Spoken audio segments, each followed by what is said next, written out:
Spider-Man has made his way onto pretty much every major video game console ever made, so today I wanted to take a look at his foray into the mobile gaming market. Now, over the last 15 years or so, Spider-Man has had 4 official mobile game releases and a couple of other experiences as well. Now, before we go any further, I just wanted to discuss Spider-Man 2, as in the 2004 game, as this did release on the N-Gage, which was a hybrid between a gaming console and a mobile phone. However, as the N-Gage was primarily still a video game console, I'm not including it in this video.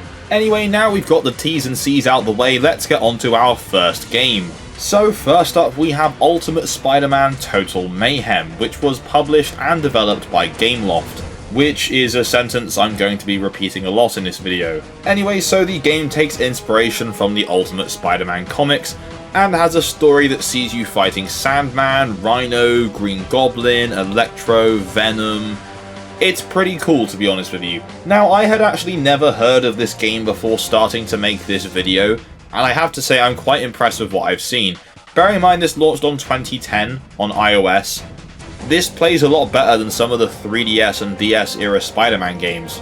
Now, Total Mayhem is primarily a brawler beat-em-up game that pretty much focuses on chaining together different moves to form combos, but there are some web-swinging sections and some mild platforming segments as well. You control Spider-Man through a virtual analog stick that's on the left-hand side of the screen, and then you have 3 different attack buttons on the right hand side. This gives you the freedom to perform up to 20 different combos, which is pretty decent considering how old and the platform this game is on. I mean, this game even features voice acting, which for an early mobile game is very impressive. Now, in terms of the visuals, this game holds that strong, vibrant colour scheme that the Ultimate Universe was known for, and was seen in the Ultimate Spider-Man video game. The visuals, bearing in mind this would have released back when the iPhone 3 and 4 came out and the early days of the Samsungs, they look incredible, and it runs really nicely as well.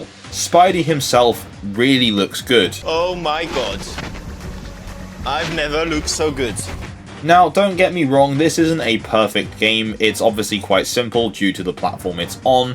Gameplay can get a bit repetitive, and there's no actual overarching plot, it's just a bunch of things that happen to Spider-Man in a row. There's no actual main story really here, other than Spidey being called a freak by a woman he saves at the start of the game for her to apologise to him at the end.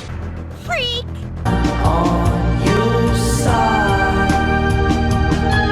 Anyway, in terms of critical response, Total Mayhem currently holds an 85 out of 100 on Metacritic, which is really good. Certainly higher than the vast majority of handheld console Spidey games we've looked at on the channel. Its user score is a fairly decent 7.1 out of 10. Now, sadly, it's been many years since Spider-Man Total Mayhem got delisted.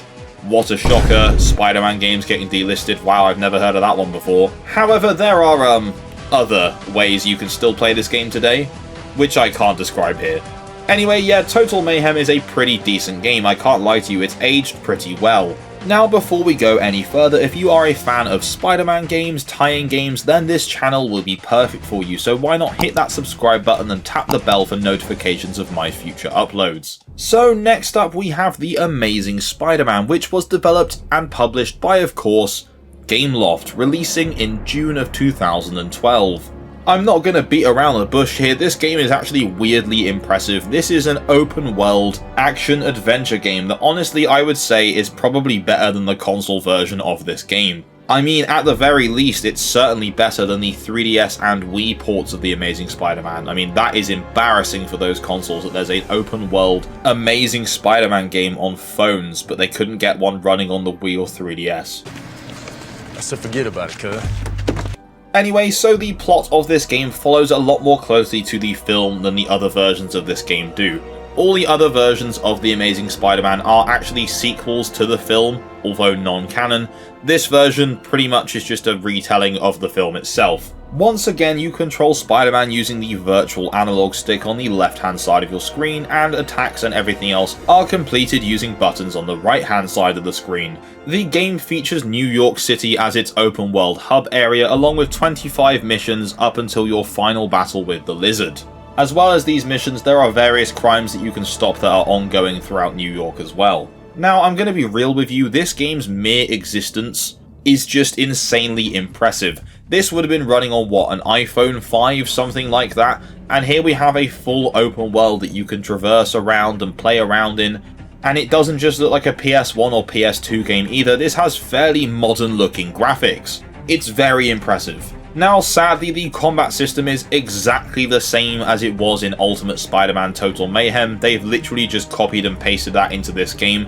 The home console versions of this game kind of copied the Arkham series in terms of its combat.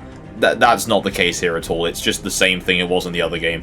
There's nothing wrong with the combat, it's just the same stuff we've already had, and that can get quite repetitive quite quickly. Now, Spider-Man's movement in the game isn't the most fluid it's ever been. You can see there was an attempt to try and make this quite a seamless and fluid movement system, but unfortunately the end result is quite janky.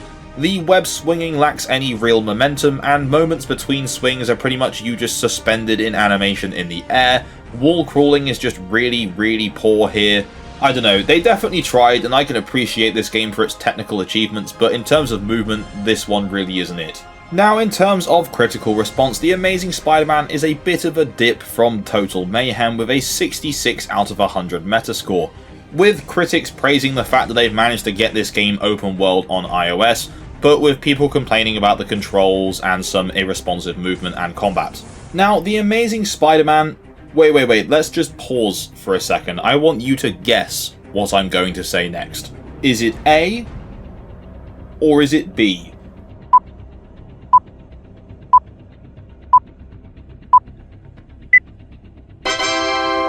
Yep, that's right, The Amazing Spider-Man was sadly delisted and is no longer available to download. What a crazy twist! Anyway, let's move on to our next game. Okay, so the next game we technically have is The Amazing Spider-Man 2, but to take a break between the two Amazing Spider-Man games, here we have the Amazing Spider-Man Augmented Reality app. Yes, that's right, they made an AR app for the first Amazing Spider-Man film because, of course, around the time of 2012, AR was still a big thing. You could watch Spider-Man awkwardly fight crime and swing around on your table or in your room, and then you could take photos of that and share it with all your friends online. How very exciting. I don't really have anything else to say about this app, I just think it's a pretty cool piece of history. Moving on. Okay, so next up we have The Amazing Spider-Man 2, once again of course developed and published by Gameloft. This was actually the first version of the Amazing Spider-Man 2 game to release, coming out on the 17th of April 2014, a couple of weeks before most of the other console versions. If you thought the Amazing Spider-Man 2 film plot was overstuffed with too much going on, well, the game has taken it one step further. Whilst it has a lot of the same plot points that happen in the film, such as Electro, Harry turning into the Goblin, that ridiculous mechanical Rhino, this one takes it one step further by introducing Kingpin into the mix, who is actually behind everything going on, including unleashing Cletus Cassidy, who will go on to become Carnage as a serial killer. He hires Kraven the Hunter, he hires Black Cat. There's just so much more going on in this game. So yeah, in terms of gameplay, this is pretty much identical to the other two Gameloft Spider-Man games. You control Spider-Man with the left-hand virtual analog stick, and you attack and do other things with the right-hand buttons. So once again, you have New York as your playground, and this time around, the game just looks a bit more cartoony, which honestly works in its favour. The city looks pretty nice, Spider-Man himself looks pretty damn good as well. All in all, again, Gameloft have done a very good job here of making a full-fledged open-world game fit on a mobile device. So pretty much it's a fairly similar layout to the last game, except this time around you have to tackle various crimes or events in the city, which keeps things under control, and as you do this there's a progression bar that goes further and further along until you get to your next main story section, which is pretty much just a boss fight every time. Anyway, in terms of critical response, this one holds a 58 out of 100 Metascore, which again is a little bit lower than its predecessor, but this is actually the joint highest scoring version of this game across all platforms, tied with the Wii U. Anyway, again, of course, this was delisted and is no longer available to download, but as I've said before, there are definitely other methods you can use to still play this game. Now, several days deep into the editing and recording of this video, I came to the sudden realization that I had actually missed a Spider-Man mobile game, and that is Spider-Man Ultimate Power. Not quite sure on the name, but Anyway, this is the game. This is a classic arcade runner with a Spider-Man twist. There are collection challenges, boss fights, so on and so forth. Honestly, this is actually a pretty cool looking game. This was once again developed and published by Gameloft, but actually released way back in 2007, making this the first Spider-Man mobile game to release. Again, not counting Spider-Man 2 for the N-Gage. The boss fights featured Spider-Man's most iconic villains such as Sandman, Green Goblin, and Venom. I really like the graphics in this game. It's got a really nice art style and honestly has aged pretty nicely. There's no critical response to this game that I can find, but the general consensus I see from opinion is that this was a very good game that is looked back upon fondly. So let's move on to our final Spider-Man mobile game. Okay, so for our final Spider-Man mobile game, we have the iconic Spider-Man Unlimited. Spider-Man Unlimited was an endless runner game, of course developed and published by Gameloft. It released in September 2014 across Android, iOS, and Windows phones. The game sees Spidey caught up in a multiversal plot as the Sinister Six have assembled a multiverse Sinister Six. So S.H.I.E.L.D. have recruited Spidey to recruit a bunch of other Spideys and other web-based characters to fight off these Sinister Six members. Whilst this was an endless runner, it was also notable because it had a mission mode, and once you'd completed your objective, the level would be over, such as defeating a certain amount of enemies, defeating a boss, sliding under so many things, so on and so forth. You could pull different versions of Spider-Man and other characters from the portal, and you could upgrade each version of Spider-Man to boost your multiplier. The game would continue to receive updates all the way through until 2018, which was actually a tie-in event to the Avengers Infinity War film, and this in turn also brought the Iron Spider costume from the same film as well.